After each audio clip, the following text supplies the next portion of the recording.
é Tiago, capítulo 1. Tiago fica no finalzinho da Bíblia. A Bíblia termina no Apocalipse, exalta enquanto Judas, né? Aí 3 vezes João, 2 vezes o Pedro. Antes do Pedro é a carta do Tiago. Tiago, capítulo 1, versículo 16. Diz assim: não erreis, meus amados irmãos, toda boa dádiva e todo dom perfeito vem do alto, descendo do Pai das luzes, em quem não há mudança, nem sombra de variação. Verdade, o homem muda, irmão. O homem está de um lado hoje, amanhã está de outro lado, não é isso? Você vê na política aí, você vê um que uma vez ele fala uma coisa, depois ele fala outra, é coisa do homem, mas Deus não muda. Não precisa ler. Malaquias 3,6 diz: eu, o Senhor, não mudo. Deus não muda. E Novo Testamento, Mateus 24:35, os céus e a terra passarão, mas as minhas palavras não hão de passar. Então não há mudança no Senhor. E a própria Senhor, a Bíblia fala, Hebreus 13:8, Jesus Cristo é o mesmo ontem, hoje e o será eternamente. A reforma protestante não foi a reforma da palavra, a palavra não mudou.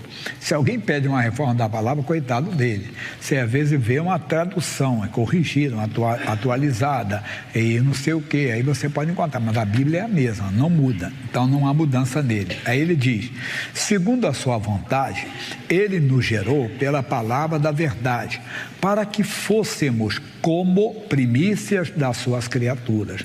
Nós tivemos Adão e Eva, mas houve a queda no paraíso. Aí depois você encontra a criação com Noé e a sua esposa e seus filhos. Mas em Cristo Jesus nós nos tornamos o quê? Novas criaturas. E nós somos primícias, nós devemos mostrar isso para o mundo, que existe realmente uma nova vida em Cristo, que existe uma vida diferente quando a pessoa está em Cristo. E a igreja de Cristo, será que ela tem conseguido isso? Será que ela está conseguindo fazer isso? Será que ela está conseguindo honrar realmente isso? Executar a sua missão? Eu vou deixar aqui, eu volto já. Aqui atrás um pouquinho, Atos 1:8, você conhece bem esse aqui. É o propósito do Pentecoste. Aliás, esse título, Propósito do Pentecoste, é um livro de Tommy Lee Osborne, T.L. Osborne. Ele escreveu um livro sobre o assunto. Ele falou o propósito do Pentecoste. É bom falar em línguas, é importante, edifica a si mesmo, mas não é esse o propósito do Pentecoste. O propósito do Pentecoste é o que? Diz aqui: mas recebereis a virtude do Espírito Santo que há de vir sobre vós, vamos lá? E ser-me-eis testemunhas, tanto em Jerusalém, como em toda a Judeia e Samaria e até os confins da terra. Então, o propósito do Pentecoste é que cada cristão, ele seja capacitado a ser uma testemunha do Evangelho, da nova criatura, quer dizer, da nova criação em Cristo. Será que estamos conseguindo executar isso, cumprir essa missão? Às vezes não. Por quê? Porque não nos renovamos como deveríamos nos renovar. Romanos é depois de Atos, é Romanos, capítulo 12. Estou tendo matéria nova que eu não dei de manhã. Claro que o assunto é o mesmo, né? Só com versículos novos. Aí ele diz assim, versículo 2: e não vos conformeis com este mundo, mas transformai-vos pela renovação do vosso entendimento, para que experimenteis qual seja a boa, agradável e perfeita vontade de Deus. Quando você aceita Jesus, você se torna o que? Uma nova criatura, mas é o seu espírito. O seu corpo é o mesmo. Eu sei que você tem uma doença, e quando você é batizado nas águas, é sepultado o velho homem, o seu corpo está ali. Claro que Deus opera milagres, maravilhas. Já tivemos casos de cura na hora do batismo. Já tivemos pessoas, né, vamos dizer, batizadas com o Espírito Santo na hora do batismo nas águas, mas realmente não é. Ali é o sepultamento do velho homem, da velha natureza. Aí o homem nasce de novo, é o espírito dele que nasce de novo. Ele está sepultando o velho. A mente dele também é a mesma, tanto que você não tem um esquecimento, né? Você não tem uma amnésia que vai apagar tudo que está na sua mente. Não. Você começa a fazer o quê? Renovar o seu entendimento pela vontade de Deus. Aí ele está dizendo aqui, mas transformai-vos pela renovação do vosso entendimento, para que experimenteis qual seja a boa, agradável e perfeita vontade de Deus. Aí você começa pela palavra, renovando o seu entendimento, começa a pautar a sua vida nas Escrituras, começa a pautar a sua vida na palavra. Vamos voltar no Tiago, que tem muita coisa para nós. Tiago então está dizendo aqui, nós somos como primícias dessa nova criação em Cristo. Aí ele vai falar algo profundo agora. Ele diz, sabeis isto, meus amados irmãos, todo homem, mulher ou pessoa, seja pronto para ouvir, tardio para falar, tardio para se irar, porque a ira do homem não opera a justiça de Deus. Às vezes ficamos chateados com coisas deste mundo. Às vezes ficamos chateados com o sistema neste mundo. Mas nós não podemos nos deixar levar por isso. E nem deixar que esses sentimentos tomem conta de uma tal maneira de nós que vai denegrir, entenda bem, o nosso testemunho, a nossa imagem diante das pessoas. Mais do que isso, é denegrir a imagem de um cristão. Olha o que o apóstolo Paulo fala a respeito do assunto na carta aos Efésios. Aí nós vamos dar uma paradinha maior agora. Efésios, carta de Paulo ao povo de Éfeso, são os Efésios, capítulo 4, versículo 22. Que, quanto ao trato passado, vos despojeis do velho homem, que se corrompe pela concupiscência do engano. Nós temos que nos despojar do velho homem. Aí ele vai dar algumas dicas. E vos renoveis no espírito do vosso sentido, e vos revistais do novo homem, que segundo Deus é criado em verdadeira justiça, que é a obra do Calvário, e santidade. Pelo que deixai a mentira e falai a verdade, cada um com o seu próximo, porque somos membros um dos outros. A mentira, irmãozinho, é uma praga que é quando a pessoa até ela perde toda a credibilidade. Se alguém pegar você mentindo, muito mais um cristão, ele perde toda a credibilidade. Ninguém confia no mentiroso. Não confia mesmo. Por isso, nesse momento de tantas informações de internet, né? Cuidar quando você receber uma coisa, passar logo à frente. Porque você para que essas mentirinhas, ele está sempre mandando essas mentirinhas. Não faz isso. Você verifica a veracidade, entenda bem, se preveja para quem você vai passar. Mas é mais do que isso. E imagina eu estar conversando aqui, eu e o Fernandes. Conversando o Fernandes, vamos dizer que seja, vou falar o Fernando, vou falar eu. Estou com um problema familiar, o Fernando é um pastor, eu procuro o Fernando para conversar com ele. E você chega perto na hora. O que vocês estão conversando? O que eu devo dizer na hora? Olha, é um assunto nosso, não é verdade? Estou falando a verdade. Mas se eu digo, não, estamos falando de futebol. O Fernando vai olhar assim, rapaz, ele mente rápido, hein? Cria assim, ó, né? Cria rápido, pode ele nem falar nada, mas assim, rapaz, ele cria, então ele acha que isso aí é comum. Não, fala a verdade. Ué, é um assunto que, né? Imagine se o marido está no ouvido da esposa. Aí você está falando, não, rapaz, não te interessa? Não interessa nada, na verdade, entre os dois só, não interessa ninguém. Às vezes tem entre amigos também, às vezes um assunto que não interessa, mas não usa mentira. Porque quando alguém pega, irmão, é duro. Na época da chamada Guerra Fria, tinha muito, você via nos filmes, espionagem contra espionagem. A pessoa se infiltrava no meio de um lado, mas ele não era daquele lado, ele era do outro. Aí ele criava um fato, mas aquele fato não era verdadeiro. Entenda bem, era um fato a respeito do outro lado. Daqui a pouco, se descobrir que aquele fato não é verdadeiro, aquele outro lado perdia toda a credibilidade. É o que acontece muito aí hoje. E as pessoas caem nisso aí, ficam nessas brigas, mas o caso não é isso. O caso é o nosso testemunho. Nós somos de Jesus. Entenda bem, não podemos deixar nos levar pela mentira de maneira alguma, nos contaminar, porque pega mal. Bem, entenda bem. Aí vai ouvir o principal agora. Ele diz assim: irai-vos e não pequeis, não se ponha o sol sobre a vossa ira. Ficou chateado com alguma coisa? Não leva aquilo para a noite, não. Eu não sei se você ouviu, uma vez uma mensagem que eu dei, e foi uma mensagem muito profunda, que eu falei a respeito do faraó do Egito. Era as pragas das rãs. e tinha rã em tudo quanto é lugar do Egito, né? Rã daqui, rã dali, rã para aqui, rã para lá, e o faraó não aguentando mandou chamar Moisés, traga o Moisés aqui. Moisés, ora ao teu Deus, fala com o teu Deus e tira as rãs do Egito. E o Moisés, tá bom, eu estou debaixo da sua autoridade, porque o pessoal ia comer, abria a panela, pulava uma rã, ia dormir, puxava a coberta, a rã estava lá dentro. Ia tomar banho, tinha rã, ia abrir qualquer coisinha, tinha rã. Então eles não aguentando, mandou chamar. E o Moisés disse, eu estou debaixo da sua autoridade. Quando é que eu oro? Lembra o que ele falou? Amanhã. Passou uma noite com as rãs. Não passe a noite com as rãs. Ficou chateado com alguma coisa? Entenda, fala com Deus. Deus, eu fiquei chateado com aquilo, mas Deus, eu não vou dormir com ela. Perdoe aquela pessoa. Agora tem uma coisa mais profunda que eu estou falando. Quando é conosco, quando o erro é nosso, o que nós temos que fazer? Eu ainda volto aqui, tá bom? Vai comigo aqui atrás um pouquinho. 1 aos Coríntios 11, 28. 1 aos Coríntios 11, 28. 1 aos Coríntios 11, 28. Diz assim: examine-se, pois, o homem a si mesmo, e assim coma deste pão e beba desse cálice. Essa mensagem é usada quando, geralmente? Santa Ceia. Mas isso é uma vez por mês. Nós não temos que esperar o outro mês a Santa Ceia, não. Nós temos que nos examinar todos os dias, irmão, e ver se não tem rã na nossa vida, ver se não tem algo errado conosco. Paulo diz no 31, porque se nós nos julgássemos a nós mesmos, não seríamos julgados. Às vezes você ficou irado de uma tal maneira que você não agiu como um cristão. Você falou o que não deveria te falar, estava nervoso, estava agitado, estava descontrolado e falou uma coisa.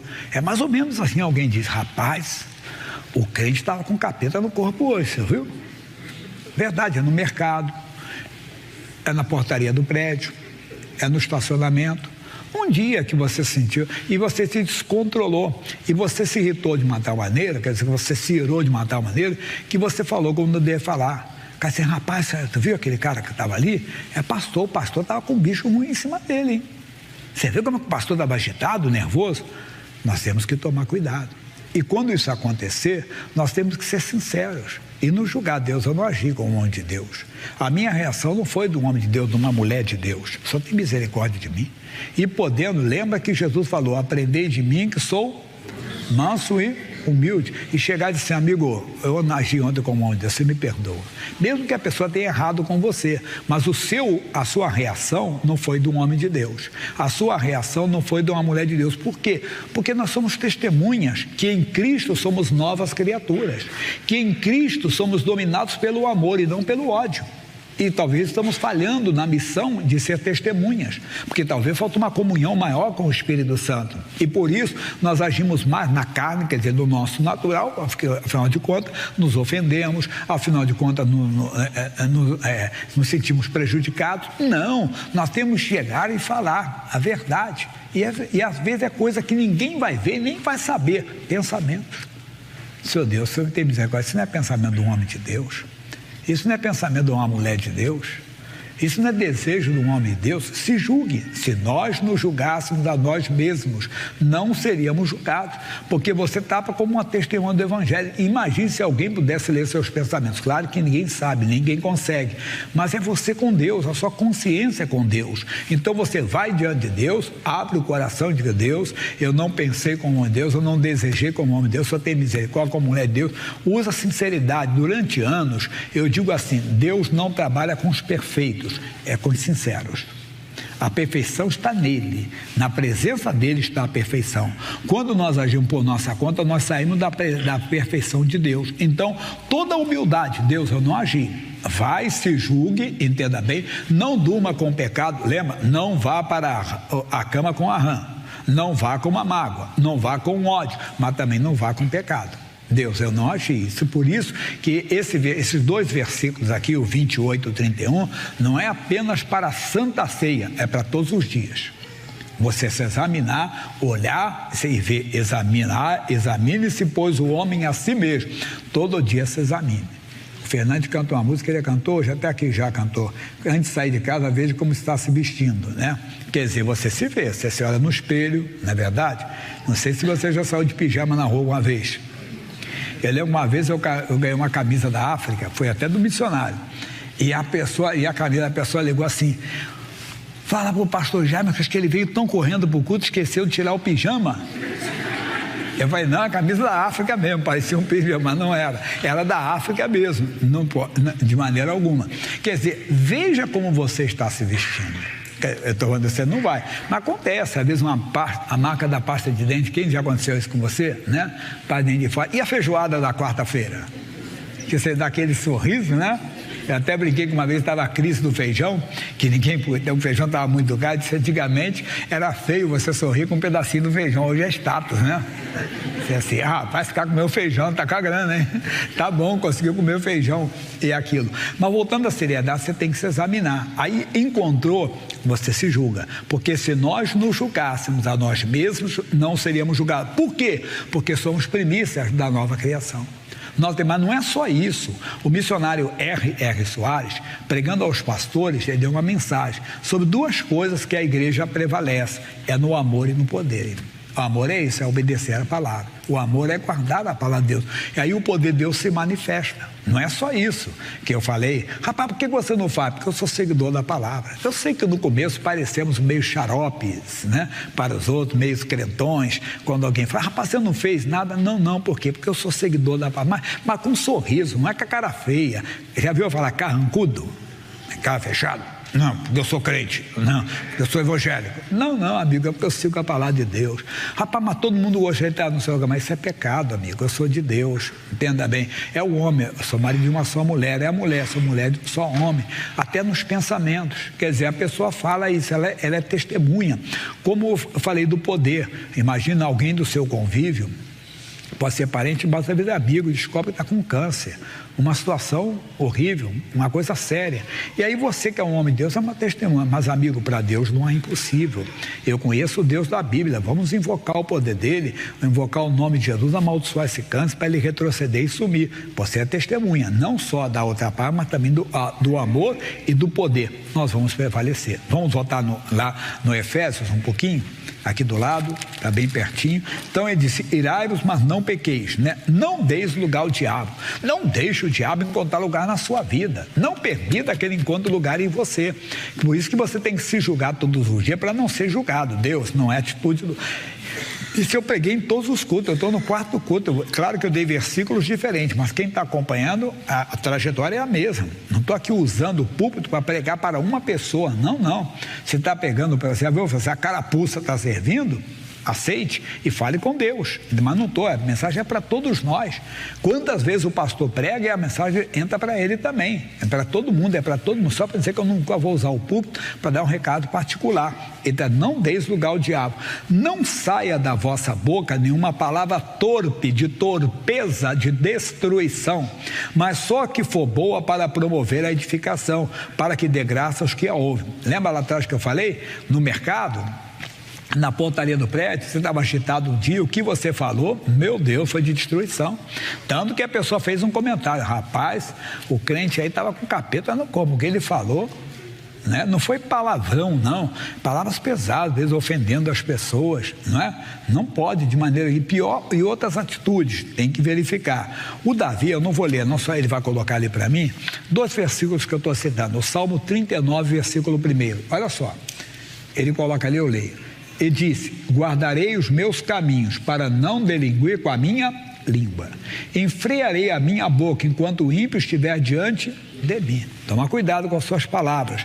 No Salmo 141, versículo 3, ele diz assim: põe, ó Senhor, uma guarda à minha boca, guarda a porta dos meus lábios. Davi tinha um cuidado tão grande com as palavras, que isso aqui, o livro de Salmos, é cânticos e orações, que ele fez essa oração. Nós temos que fazer esse tipo de oração. Deus, eu preciso que o Senhor guarde a porta dos meus lábios, para que eu não venha falar coisas de destruição.